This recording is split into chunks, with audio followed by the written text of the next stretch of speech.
Este es un Toyota Corolla 2010.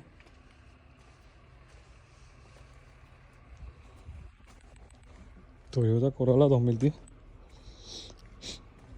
Tiene un ruido en el motor, pero me gustaría saber qué. No soy mecánico. Sí sé hacerle algunas cosas, sé mantenimiento, cambio de aceite, cambio de filtro, cambio de bujía. Pero ya en este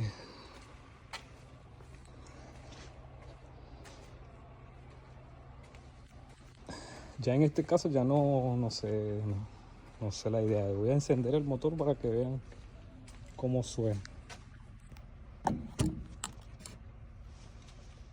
Disculpen cuando tapo la toma con los dedos. Voy a encender el motor para que escuchen cómo suena.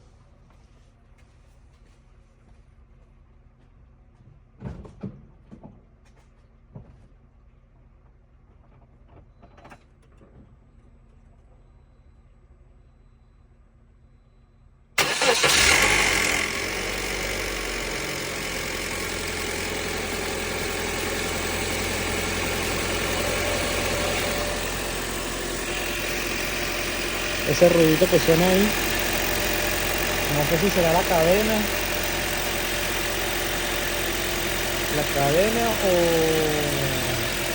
o algo más internamente, no sé, en realidad.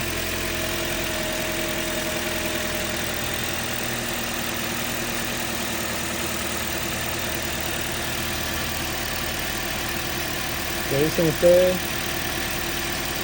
Los leo en los comentarios. Tiene su cambio de aceite, pero no consume aceite. El motor está limpio. Ya se le cambió la correa. Pero ese ruidito que tiene ahí no sé qué será.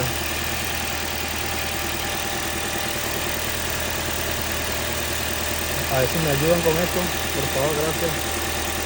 De antemano.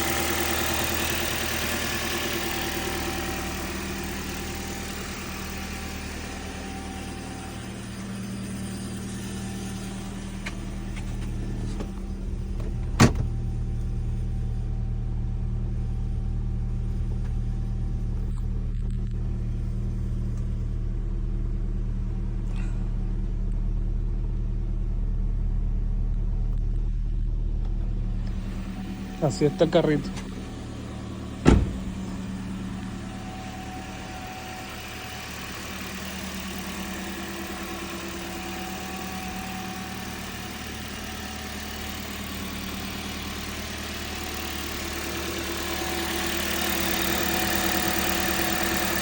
Los leo en los comentarios.